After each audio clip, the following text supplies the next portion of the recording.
بسم اللہ الرحمن الرحیم اعوذ باللہ من الشیطان اللعین الرجیم بسم اللہ الرحمن الرحیم وبہ نستعین وہو خیر ناصر ومعین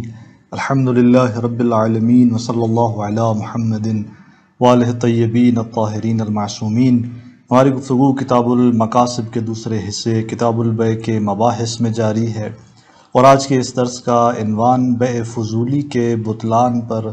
دلائل اور ان کا نقد ہے، جو گزشتہ درسوں میں ہم اس موضوع کو بیان کر رہے تھے اور ان دلائل کا ذکر کرتے ہوئے شیخ انصاری ان کا جواب دے رہے تھے۔ تو آج کے ہمارے اس درس کے اہم مطالب میں سے ایک اہم مطلب مال غیر میں عدم جواز تصرف سے بطلان پر دلیل اور اس کا نقد ہے کہ درواقع اس دلیل کو ہم نے گزشتہ درس کے اندر بیان کیا تھا، اور اس کے نقد کو ہم بیان کرنے جا رہے ہیں،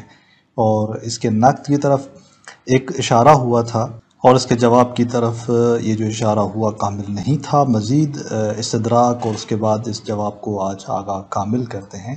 اور اس کے بعد فضولی کے لیے تسلیم پر قادر نہ ہونے کا اشکال اور اس کا رد ہے جو آج کے درس میں بیان ہوگا، اور اسی طرح فضولی کے لیے مدلول عقد کے قاصد نہ ہونے کا اشکال ایک بیان کیا جائے گا، اور پھر اس اشکال کا آغا شیخ انصاری رد جو ہیں وہ بیان کرتے ہیں۔ تو اس طرح چلتے ہیں اپنے پہلے عنوان کی طرف کہ جس میں آغا شیخ انصاری رحمۃ اللہ علیہ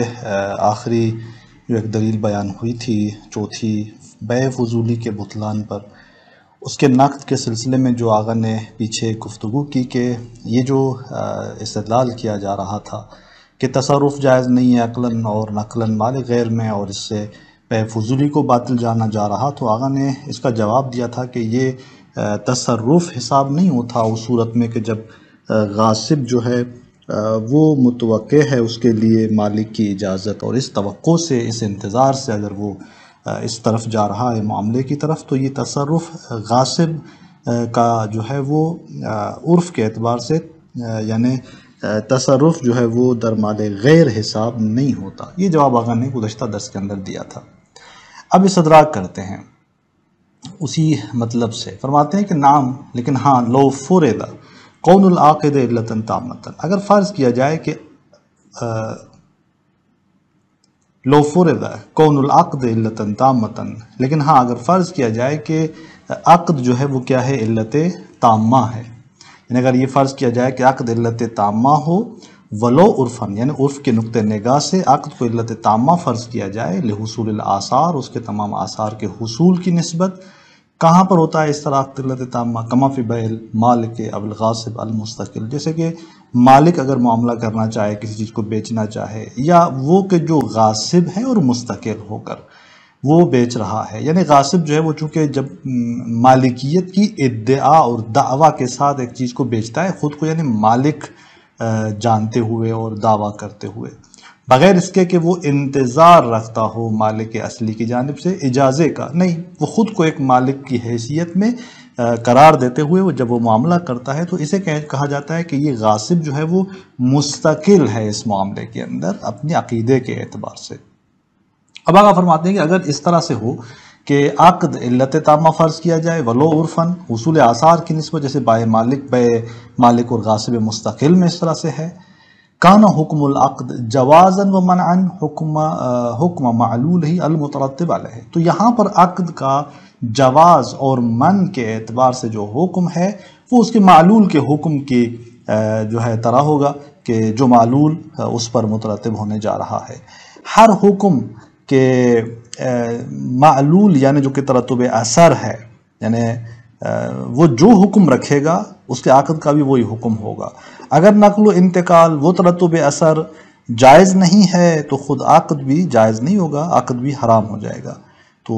یہ استدراک کرتے آگا کہ مال غیر میں تصرف اس نیت سے کہ اجازت متوقع ہے، ہم نے کہا کہ یہ تصرف در مال غیر نہیں ہے، لیکن ہاں اگر عقد کو ایک علت تام جانا جائے آثار کے حصول کی نسبت، تو یہاں پر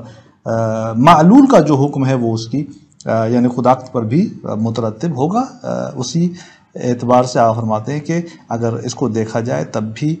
یہاں پر ہماری جو بحث ہے فضولی کے اس باب میں، ہم عقد فضولی کو ایک سبب تام کی حیثیت تو نہیں دیکھ رہے، تو لہٰذا پس یہ مشکل یہاں پر ایجاد ہونے والی نہیں ہے۔ یہ ایک جواب تھا جو آقا نے دیا تھا۔ دوسرا جواب اسی دلیل کے نسبت جو چوتھی دلیل بیان ہوئی پیچھے، فرماتے ہیں کہ ثم لو فرض کونہ تصرفا، پھر اگر فرض کیا جائے کہ یہ تصرف ہے، یعنی ہم نے یہاں تک یہ کہا کہ یہ مال غیر میں تصرف حساب نہیں ہوتا اس بیان سے جو پیچھے ہم نے بیان کیا، اب اگر فرض کرتے ہیں کہ نہیں یہ ایک تصرف ہے، فَمِمَّا اسْتَقَلَّ الْعَقْلُ بِجَوَازِهِ مِثْلُ الْاِسْتِوَاءَ وَالْاِسْتِلَاءَ بِالنُّورِ الْغَيْرِ وَنَارِهِ، فرماتے ہیں کہ تو فمما، اگر اس کو تصرف بھی آپ فرض کرتے ہیں تو فمما یہ ان تصرفات جزئی میں سے ہے کہ عقل جن کے جواز کی نسبت استقلال رکھتی ہے، عقل مستقل ہے اس کے جائز ہونے کے حکم کی نسبت، عقل جائز جانتا ہے اس کو، جیسے مثال طلب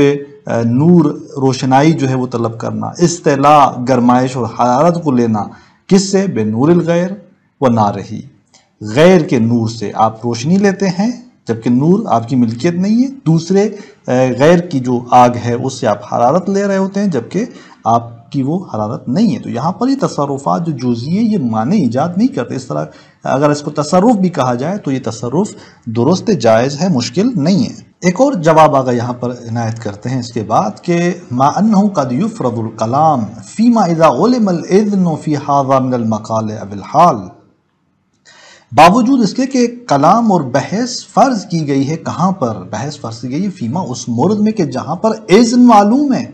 اس مورد میں مقالی اور حالی اعتبار سے، یعنی پہلے سے کوئی گفتگو مابین ہوئی ہے ان کے درمیان، اس گفتگو کا نتیجہ یہ ہے کہ مالک جو ہے وہ اذن رکھتا ہے، دیتا ہے اس کی نسبت، یا حالیہ قرائن کے اعتبار سے، بناء علی ان ذلک لا یخرجہ عن الفضولی، اس بات پر بنا رکھتے ہوئے کہ یہ معلوم ہونا اذن کا اس عقد کو فضولی ہونے سے خارج نہیں کرتا، چونکہ اگر ہم اس کو فضولی ہونے سے خارج کر دیتے ہیں پھر تو بحث ختم ہو جائے گی، لیکن بحث ہماری وہاں ہے کہ جہاں پر اس طرح کا اذن معلوم ہے اور یہ فضولی کے باب میں سے ہے، تو اس طرح سے کوئی مشکل یہاں پہ ایجاد نہیں ہوتی۔ اور پھر فرماتے ہیں کہ ان تحریمہ لا يدل علی الفساد، اور اگر کہا جائے کہ یہ تصرف ہے اور تصرف حرام ہے، یعنی ایک نوعیت کا تصرف اسے جانا جائے اور اس کو جو ہے وہ حرام اور قبیح جانا جائے، تو یہ فساد پر دلالت نہیں کرتا، ملازم فساد نہیں ہے، بلکہ فقط ایک تکلیفی حیثیت رکھتا ہے۔ ما انہ لو دل لدل علی بطلان البیع بمعنی عدم ترتب الاثر علیہ، اور اس کے علاوہ اگر یہ حرام ہونے کے ساتھ ساتھ فساد پر بھی دلیل ہو، دلالت کر رہا ہو، تو پھر یہ دلالت کرے گا بیع کے بطلان پر، لیکن یہاں پر بطلان اور فساد کا معنی کیا ہوگا؟ بمعنی عدم ترتب الاثر علیہ، اس معنی میں کہ اثر اس پر مترتب ہونے والا نہیں ہے، وعدم استقلالہ فی ذالک، اور یہ عقد اس اثر کے ترتب میں مستقل نہیں ہے۔ خوب، اس طرح سے تو کوئی اس کا منکر نہیں ہے، ولا ينکرہ القائل بالصحہ، جو بیع فضولی کی صحت کا قائل ہے وہ اس کا انکار تو نہیں کر رہا، خصوصاً اذا کانت الاجازۃ ناقلہ، اور خاص طور پر جب اجازہ ناقلہ ہو، تو یہاں تو واضح ہے کہ اجازہ جو ہے وہ جز ہے اس کا، اور عقد مستقل نہیں ہے، تمام اور علت تامہ نہیں ہے۔ تو یعنی اگر ہم کہتے ہیں کہ یہ تصرف حرام ہے اور دال بر فساد ہے، بیع باطل ہے، تو یہاں بطلان کا معنی اور فساد کا معنی یہ ہے کہ عقد استقلال نہیں رکھتا، اور یہ منافات نہیں رکھتی بات اس بات سے کہ ہم کہیں کہ جو کہتا ہے کہ بیع فضولی صحیح ہے اور اس کا یہ صحیح ہونے کا قول جو ہے وہ اس کے خلاف نہیں ہے، ہم اس بات کے اگر قائل ہو جاتے ہیں بطلان بیع کے اس معنی میں کہ ترتب اثر نہیں ہو رہا۔ تو اس طرح یہاں تک یہ بات جو ہے وہ روشن ہو جاتی ہے، گزشتہ حوالے سے جو ہم نے پیچھے دلیل دی تھی اس کے جوابات یہاں تک روشن ہو جاتے ہیں۔ اب آگا شیخ انصاری رحمۃ اللہ علیہ سابقہ ان مطالب سے استفادہ کرتے ہوئے فرماتے ہیں وَمِمَّا ذَكَرْنَا وَحْرَ الْجَوَابِ، جو پیچھے مطالب ہم نے بیان کیے کہ حرمت اس عقد فضولی کا حرام ہونا، یہ تصرف حرام ہونا ملازم فساد نہیں ہے، یہ جو مطلب پیچھے ہم نے بیان کیا، آگا فرماتے ہیں کہ ایک جواب ظاہر ہو جاتا ہے انہی مطالب سے، کس چیز کا؟ اما لو وقع العقد من الفضولی قاصدا لترتیب الاثر من دون مراجعۃ المشتری، یہ جواب واضح ہو جاتا ہے اس مطلب کا کہ جس میں عقد فضولی سے واقع ہوا یہ قصد کرتے ہوئے کہ اثر مترتب ہو رہا ہے، بغیر اس کے کہ وہ مشتری یعنی اس مالک کی طرف مراجعہ کرے، یعنی عقد کو ایک فضولی علت تامہ کے عنوان سے انجام دیتا ہے اور خود کو مستقل جانتے ہوئے انجام دیتا ہے، یعنی اس عقد کو مستقل نقل و انتقال کے لیے واقع سمجھتا ہے اور اس قصد سے کہ اثر مترتب ہو رہا ہے یہ انجام دے رہا ہے، اور بغیر سے کہ مالک کی طرف رجوع کرے۔ تو بناءً علی ان العقد المقرون بہذا القصد قبیح محرم، بنا رکھتے ہوئے اس بات پر کہ یہ عقد جو مقرون ہے اس قصد سے، یہ کیا ہے؟ قبیح ہے اور محرم ہے۔ یعنی یہاں پر استدلال یوں کیا جاتا ہے کہ چونکہ یہ اس طرح کا عقد اس طرح کے قصد کے ساتھ قبیح اور حرام ہے، اور حرام ملازم فساد ہے، پس یہ باطل ہے اس طرح کا عقد۔ آپ فرماتے ہیں کہ بنا رکھتے ہوئے اس بات پر کہ عقد مقرون اس قصد کے ساتھ قبیح اور محرم ہے، لا نفس القصد المقرون بہذا العقد، خود وہ قصد جو اس عقد کے ساتھ مقرون ہے وہ نہیں، بلکہ عقد جو کہ مقرون ہے اس قصد کے ساتھ وہ قبیح اور حرام ہے، لہٰذا پھر اس استدلال کے مطابق کہ حرام ملازم میں فساد ہے اور یہ بیع باطل ہے۔ آپ فرماتے ہیں کہ جو ہم نے پیچھے بات بیان کی اس کا جواب روشن ہو جاتا ہے کہ حرمت جو ہے یہاں پر ملازم فساد نہیں ہے، اور اگر ملازم فساد آپ جانتے ہیں تو یہاں فساد کا معنی بھی ہم نے پیچھے روشن کیا۔ وقد يستدل للمنع بوجوہ اخر ضعیفہ، یہاں تک کچھ استدلال بیان ہوئے، ان کے جوابات دیے گئے۔ آپ فرماتے ہیں کہ کبھی استدلال کیا جاتا ہے بیع فضولی کے بطلان پر کچھ اور وجوہ سے، کچھ اور احتمالات سے کہ جو ضعیف ہیں۔ فرماتے ہیں کہ اقواها ان القدرت علی التسلیم معتبرۃ فی صحۃ البیع، کہ ان تمام بیانات میں سے جو قوی تر ہے اس بیع فضولی کے بطلان کے حوالے سے، وہ قوی تر بیان یہ ہے کہ ان القدرت علی التسلیم معتبرۃ فی صحۃ البیع، کہ تسلیم پر جو قدرت ہے یہ معتبر ہے صحت بیع میں۔ یعنی اگر آپ چاہتے ہیں کہ بیع صحیح قرار پائے تو ضروری ہے کہ آپ تسلیم پر قادر ہوں، آپ اس چیز کو حوالے کر سکتے ہوں، تحویل میں دے سکتے ہوں۔ والفضولی غیر قادر، اور یہاں پر عاقد کون ہے؟ فضولی عقد انجام دے رہا ہے، عقد فضولی، اور ہم دیکھتے ہیں کہ فضولی قادر نہیں ہے کہ وہ مشتری کو اس چیز کو تحویل میں دے۔ واضح ہے کہ چونکہ وہ تو مالک نہیں ہے اس چیز کا، کیسے وہ جو ہے اس چیز کو تسلیم کر سکتا ہے؟ لہٰذا یہ تسلیم پر قادر ہونا چاہے سمن کے حوالے سے چاہے مسمن کے حوالے سے یہ ضروری ہے۔ بس ایک بیان یہ ہے کہ نتیجے میں بیع فضولی باطل ہو جاتی ہے۔ دوسرا بیان وَأَنَّ الْفُضُولِ غَيْرُ قَاصِدٍ حَقِيقَةً إِلَى مَدْلُولِ اللَّفْظِ كَالْمُكْرَهِ، پھر فرماتے ہیں کہ فضولی جو ہے وہ قاصد نہیں ہے حقیقتاً مدلول لفظ کی نسبت، کالمکرہ، جیسا کہ مکرہ ہے، کما صرح فی المسالک۔ اب دیکھیں مکرہ جو ہے وہ قاصد مدلول لفظ نہیں ہے، یہ پیچھے پوری بحث ہوئی تھی اس حوالے سے بھی، اور فضولی کو یہ کہہ رہے ہیں کہ قاصد نہیں ہے حقیقتاً مدلول لفظ کی نسبت، جیسے مکرہ ہے، کما صرح فی المسالک، شہید نے مسالک میں اس کی تصریح بھی کی ہے۔